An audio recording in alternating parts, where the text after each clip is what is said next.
Hey guys, this is Joe. Today I want to introduce you to our partner Vanta. Achieving ISO 27001 or SOC 2 compliance can unlock major growth for your company and build customer trust, but the process can be time intense and costly. Vanta automates compliance, getting your audit ready quickly and saving up to 85% of associated costs. And Vanta scales with your business, helping you enter new markets. Join 7,000 global companies like Atlassian, Flow Health, and Quora that trust Vanta. Claim 20% off Vanta at vanta.com/startupradio. That's vanta.com, spelled vanta.com/startupradio. Unium is the subscription management hub for B2B SaaS companies. Whether you're looking to expand to new markets, experimenting with pricing models, or simply want a streamlined quote-to-cash process, Unium got your back. On top of that, Unium Insights provides the SaaS metrics you need for reporting to the board and for future company evaluation. It gives you the key figures needed to drive your business forward and take strategic decisions. Unium. We help SaaS companies manage their B2B customer subscriptions.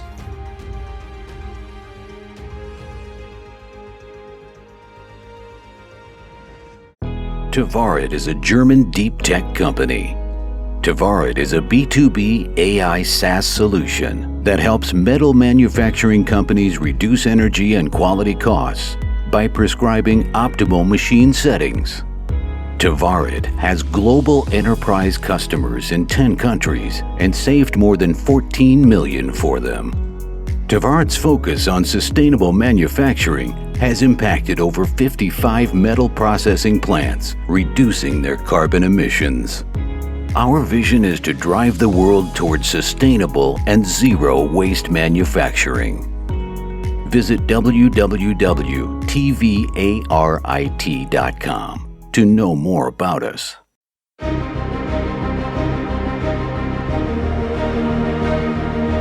Welcome to Startuprad.io, your podcast and YouTube blog covering the German startup scene with news, interviews, and live events. Hello and welcome everybody. This is Joe from Startuprad.io, your startup podcast and YouTube blog from Germany, Austria, and Switzerland, as well as the founder of the world's first tech entrepreneurship radio called Startup.radio. Today I have a green startup here with me and its founder, Joel. Hey, how you doing? Hi, Joe. Great. Thanks a lot. And thanks a lot for having me.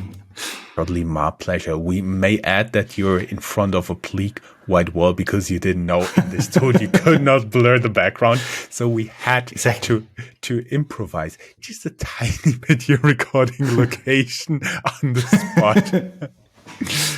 Nonetheless, I'm very happy to have you here.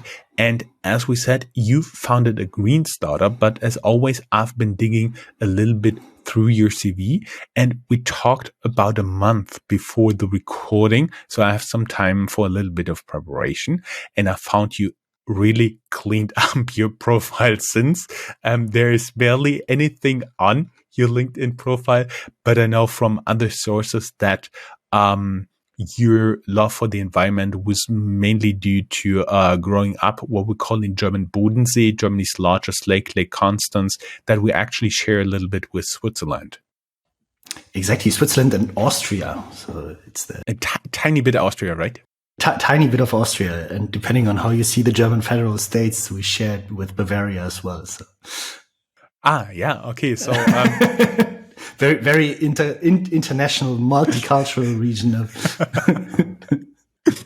Oh yeah, that's right. Can you tell us a little bit about that? Because I know you went sailing, skiing, and all that stuff there.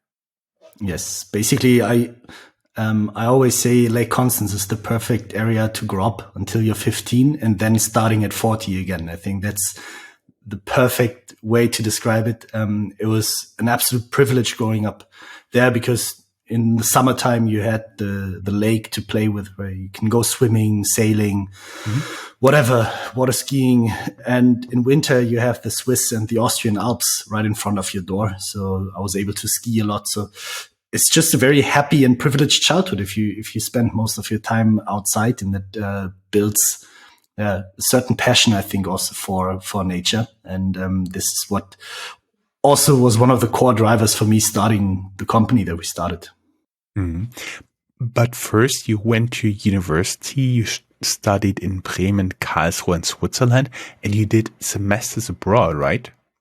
Yes, I studied intercultural management and communication, one of those new era programs, I would say. And the reason why I particularly chose that university, I have to admit, is I started surfing when I was 18 and was super hooked on it. Spent a couple of weeks in Costa Rica learning Spanish, but actually mostly learning how to surf. And I saw that this university in Karlsruhe had a partner university in Hawaii. And I say, okay, that sounds good. And I got to spend a full semester at HPU on Oahu in Waikiki or Honolulu. And I would say it was one of the happiest 6 months of my life. And again, nature played a big role. I think there's very few places on earth where people value their surroundings as much as on Hawaii. Sounds good. Actually, did you do a lot of studying while you were there? He's smiling. He's smiling. I got the Dean's List Award. Maybe we leave it with that. No, it's like it was a good lifestyle, I have to admit. University wasn't super difficult to be honest. And the waves are mostly good as well. So you got to surf 2, 3, 4 hours every day, and then mix in university. It was a good time. And no encounter with sharks? No, yes, like not yes. while surfing, but I did my diver's license there as well. So I saw reef sharks, and in Maui, when we went snorkeling with dolphins, and on the way there we saw a big tiger shark swimming by.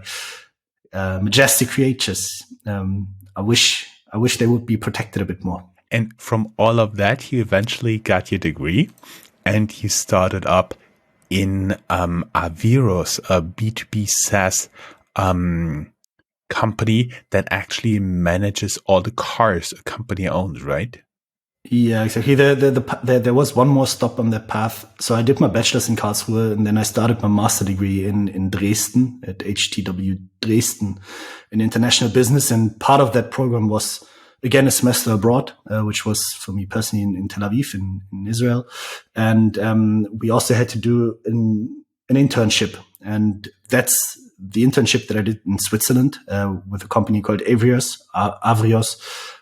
Fleet management software. There was at seed stage, a Lakestar portfolio company, Notion joined during Series A.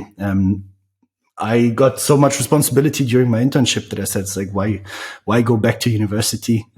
Your path starts here. So I actually never finished my master's degree, even though I was almost done, but decided to stay in the startup ecosystem and said, look, if anyone will ever ask me if I finish my master's degree, and that's the reason for them not to hire me, then I know that this is not the right spot to work for me anyway, because I kind of licked blood in the startup ecosystem where performance counted much more than your, whatever universities you attended, right? And that's actually one of the reasons why my LinkedIn profile is so clean, because I personally don't care a lot where people went to university, who they are, as long as they love what they're doing, and as long as they really want to drive the company forward. And that's a bit my personal perspective on that. I see. So basically, as you said, you really enjoyed your time there at the fleet management company. What have been your next steps, and how did you get the idea of setting up CleanHub. Admittedly, in the first moment, I don't know, for whatever I got the association, but for whatever reason, when I heard the name, I first pictured you as a competitor of Infarm.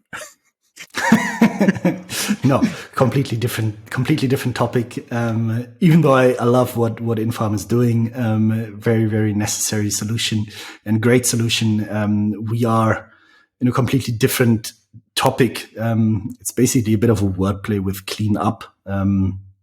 And a CleanHub for us is just basically an independent waste management company that runs really good operations. And we want to build as many of those as possible to stop plastic from entering the oceans. But more on that later. I think the way how I got there is the CEO of my previous, or of Avrios, Andreas Brenner, he came from the recycling industry. He grew up in a family business of wood recycling, actually. And I had that passion for the outdoors and for surfing and all that. So already in 2010, I got in touch with plastic pollution quite literally, because if you go surfing in Indonesia or wherever, you will at some point be confronted with plastic pollution. Doesn't matter if you climb up a volcano or if you go to the beach, plastic pollution is everywhere. And there was always something that bothered me because, we have such a beautiful planet. And at the same time, we're trashing it. And there was this misbalance that I wanted to solve.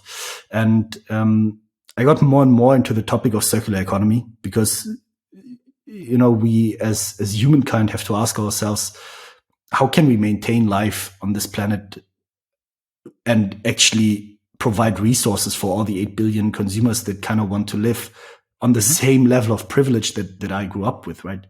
And in my eyes, what I quickly learned is that the only way forward is basically the circular economy. Because that means that we can just reuse the resources that we already dug up or that are already around again and again and again. And I find that concept really, really fascinating. And for me, in that intersection, I saw a massive opportunity to solve a global issue while building a very, very successful company. And when these two things come together, I believe that great things are possible. And so, yeah, a lot of influence from the past job of how to grow a company, a CEO that knew the recycling industry well, my passion for the outdoors, my passion for solving plastic pollution, and all these things came together and just felt very natural to me. And this is then what made me decide to quit the company and start a year-long research phase for what is now CleanHub. I see. And can you tell us a little bit about this research phase you've been talking about, how you actually formed your idea? Yeah, absolutely. So I left the company and I said, I want to find a solution, a scalable solution for plastic pollution. I did not know at that time what that's going to look like, how to finance that. Is it going to be an NGO? Is it going to be a for-profit organization? Is it going to be a venture-backed company? I was just curious to understand, why do we have plastic pollution? And started attending different conferences from all different, how I call it, shades of green. So I went to Cradle conference, which basically it's, I think, an amazing concept where everything is designed in a way that it can be reused again. Basically a world without waste. Still a long way to go, but the concept itself is great. I also went to the exact opposite to the waste to energy lobby in Brussels, which is all about, in the end, burning waste for energy, which currently has a place in the economy.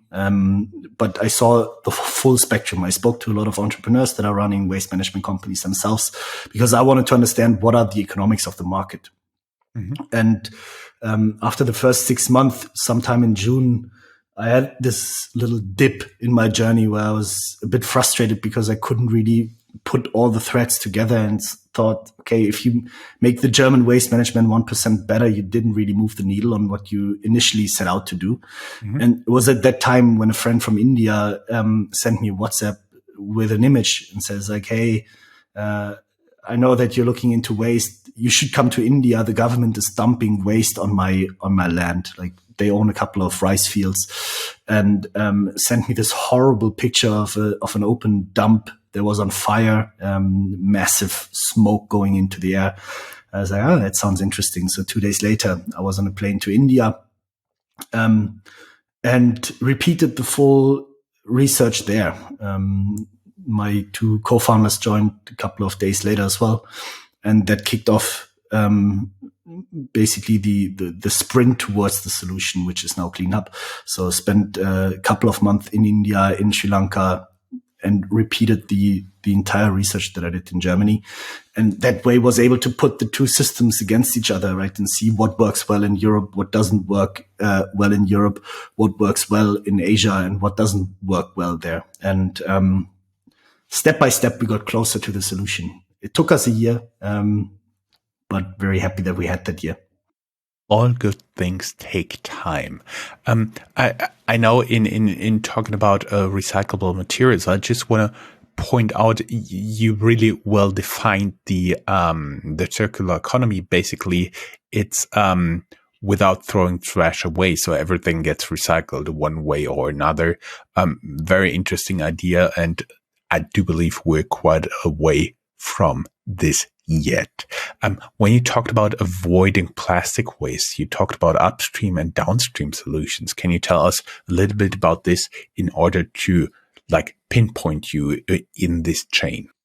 Upstream solutions are ways how brands can actually minimize the use of plastic or make the design of the plastic packaging more circular, so make it easier to design, or phase out plastic completely in certain applications and kind of reinvent the business model of what you're doing, for example, through refill models, for example, by kind of, taking all the moisture out of washing detergent so that you have a pure tap, so you have less packaging around it. And if you put it back into water, that it basically turns into a full bottle of washing detergent. These are just examples of things that you can do upstream to either put less packaging material into the system, or that you reinvent the business model that no packaging is needed, or that the packaging can be reused again, right? But then you have downstream solutions, and downstream solutions describe those where it's about what do I do with the waste that entered the system, right? Because even if we would find the perfect way to package goods, etc., there would still be waste in the system to some degree that needs to be collected and then put back into the cycle, right? If that makes sense. And this entire collection, sorting, and putting that back into the economy, this is what we call downstream solutions. So everything that happens after the consumer consumed the product is a downstream solution. Everything that happens before the consumer consumes the product are upstream solutions. And we need both to fix the problem, and both parties need to talk to each other to make a circular economy happen. And you're working as a downstream solution, and basically we will get to what you're actually doing in detail here. Basically, brands are paying you to remove approximately the amount of plastic they bring into the environment with their product. And they're paying you to remove trash. And I was wondering, where does the trash actually come from? Because you said in some countries they're good trash disposal organizations, in other ones they're totally not. What are you guys doing there?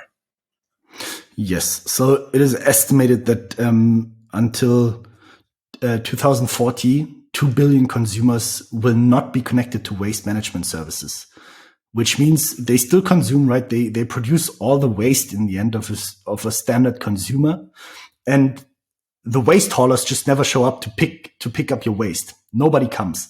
And what people do is dump the waste on the street, put it on fire under the open sky. So because you still produce the waste and it needs to go somewhere, you can't just put it in your living room and have it sit there until you die. So they want to get rid of the waste, and they either dump it into a river, or, as I mentioned, burn it, or bury it somewhere, but it's not properly handled. And that is obviously a massive problem. And this is where ocean plastic for its majority also comes from, right? Because waste is not collected in many parts of the world. And that's something that's very easy to solve because we already know how to do that. We know from Europe how waste has to be treated. We know that from the US. So the first step to make sure that to prevent plastic pollution is to pick it up from a household in the first place. Where are those households? Yes, we currently operate in the coastal areas of India and Indonesia. We just started a project in Cambodia. We did pilots in Brazil. We did pilots in Tanzania. We did pilots in Angola. The system that we've built works everywhere because what it does, it gives local waste organizations the chance to show to the world that they are doing good work. And this is what allows them to receive investment from consumer brands that says like, look, I understand that ocean plastic pollution is a problem. I can't reduce my plastic use any further. So at least what I can do is pay organizations to prevent plastic from entering the ocean, right? It's a bit what we know from the carbon world with the carbon credits applied to the plastic space. I was wondering, can you tell us, for everybody who has not seen yet the horrible pictures, what the trash does in the ocean? One of the biggest problems is that marine wildlife consumes it, right? There's multiple headlines of whales basically dying from that because you digest the plastic. They always feel as if they don't need to eat anymore, and basically they starve alive. And that's one of the harms that plastic does.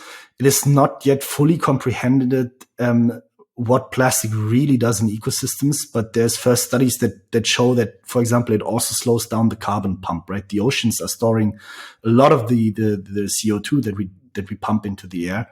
And it disturbs the system that basically absorbs carbon within the ocean. And the other problems are that the plastic, the microplastic, for example, itself is not necessarily toxic, but it attracts toxins from the atmosphere that is around it, right?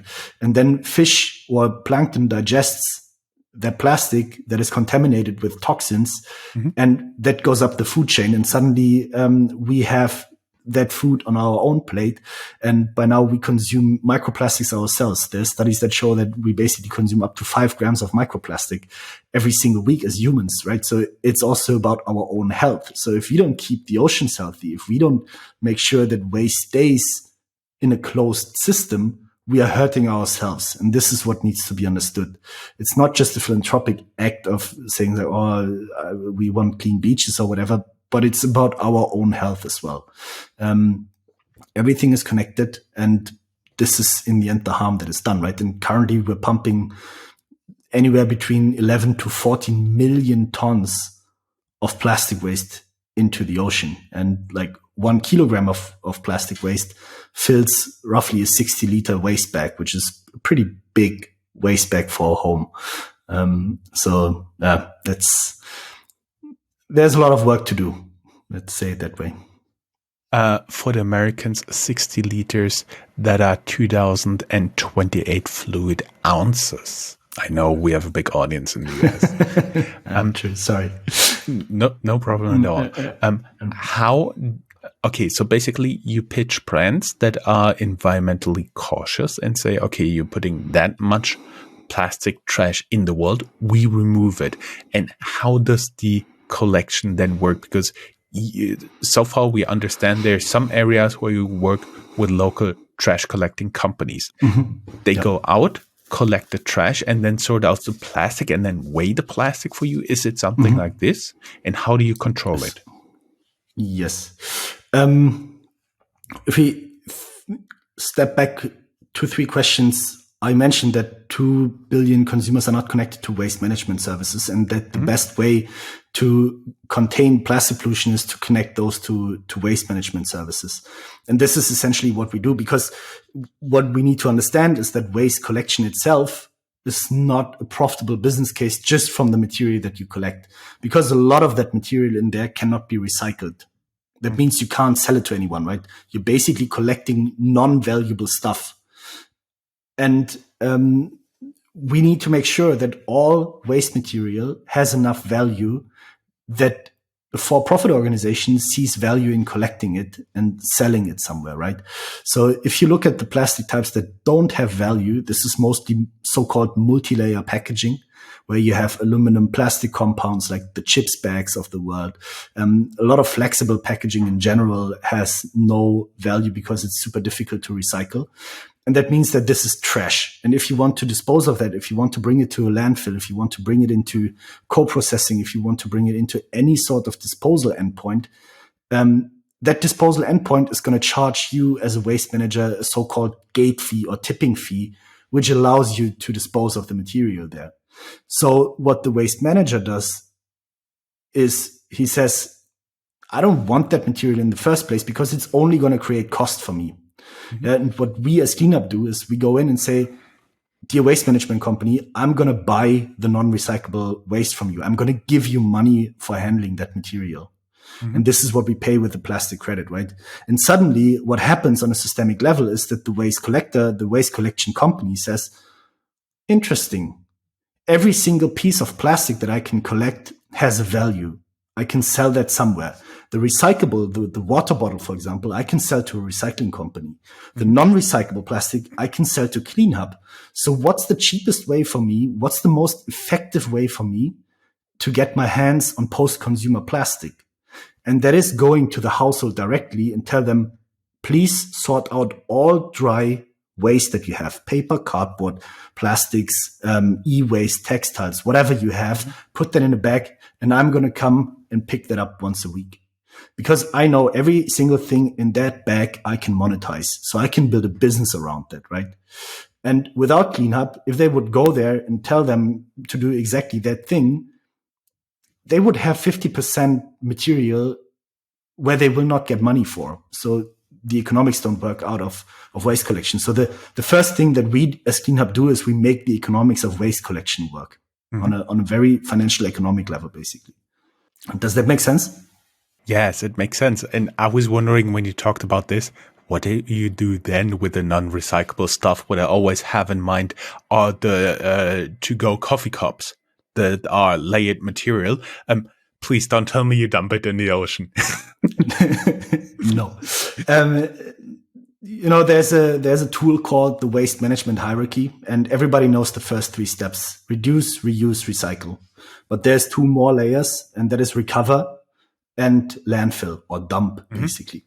And that describes the hierarchy of what you are supposed to do with the waste. And recovery means energy recovery, because even though that material might not have monetary value to it, it still has so-called calorific value to it, right? You can still turn that into energy. And in Germany, for example, we have 100 waste to energy plants where that material is burned for heat and energy, which is obviously not great because it is still a fossil-based material that you put in there, right? You're producing carbon. But if you put that material onto a landfill, you're not winning back the energy that is contained in there. And some other plant is going to use coal or whatever to produce the energy. So you're digging up stuff from the ground to produce energy, right?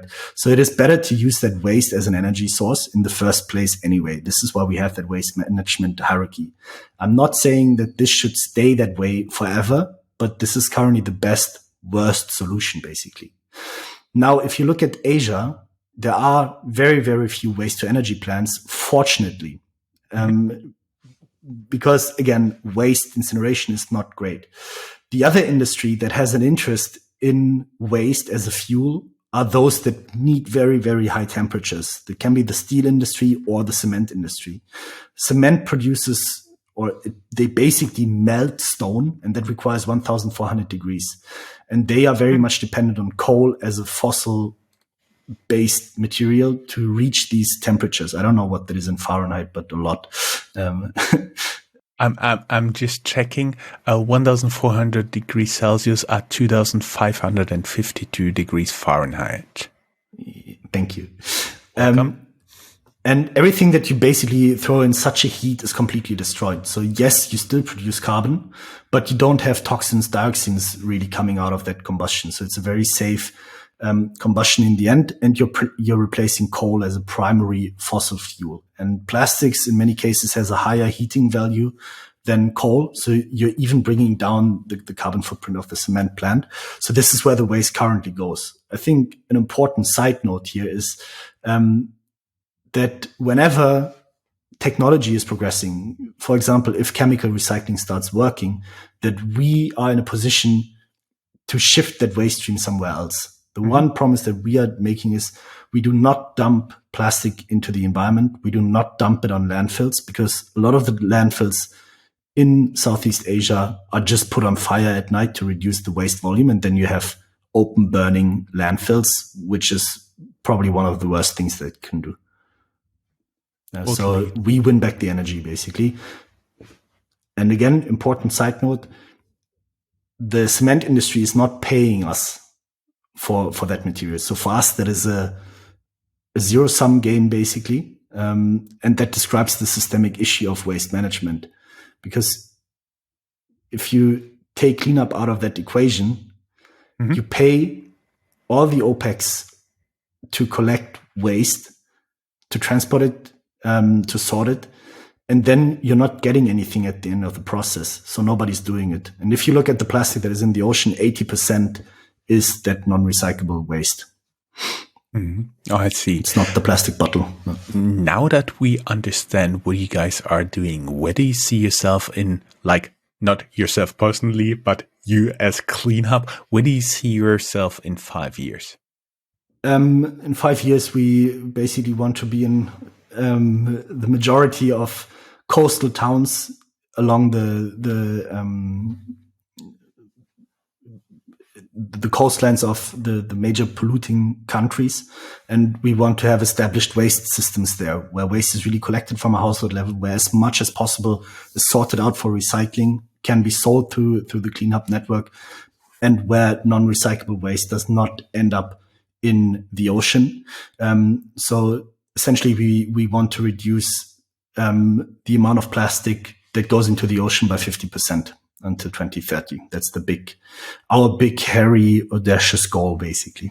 That's quite a big one. But so far, you could already convince a few investors. I have seen you raised $4 million from 9 investors, of course, including Lakestar, 468 Capital, a global director of the Entrepreneurs Organization, former head of strategy of Microsoft, and Friedrich Neumann from Makers, also Berlin-based accelerator incubator. So you're also making money on this, right? Yes, exactly. Because what we do is we are the trusted entity in the middle that is basically tracking all the waste, that is making sure that whatever kind of claims you make as a brand, we can also make sure that this really happens, right? Because any kind of environmental claims are coming under more and more scrutiny. And we track and trace the entire waste operations, that we can deliver data as evidence that your green claim holds true. Basically, this is our task, and that's where we charge money for. I was wondering, are you open to talk to new investors? Absolutely, because I think the beauty of venture capital is that you need to go fast. That's the nature of it. And I think that aligns with our mission very much, because we want to go fast on the waste management side as well. We want to collect as much plastic as possible, build up as much collection systems as possible. And that also means getting access to resources, right? Getting access to basically commodities, getting access to recyclable plastic, getting access to paper, cardboard, all the things that can enter the economy again. And this is, I think, what the big massive opportunity is, that it's the right time to build an entirely asset-light waste management company, or like resourcing company. Now is the question, are you looking for people to join you on that way? Are you currently hiring?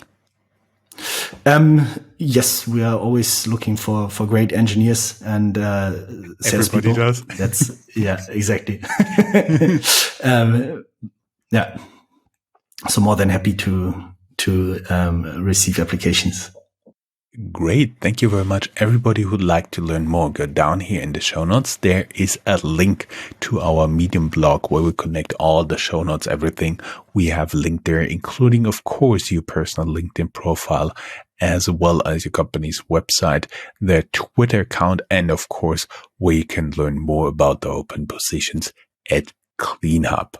Joel, thank you very much. It was a pleasure having you as a guest. Thank you, Joe. And thanks for giving the topic the attention that it needs. Of course, always a pleasure. Great. So have a good day. Bye-bye. You too. Bye.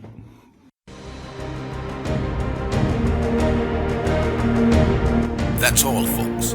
Find more news, streams, events, and interviews at www.Startuprad.io. Remember, sharing is caring.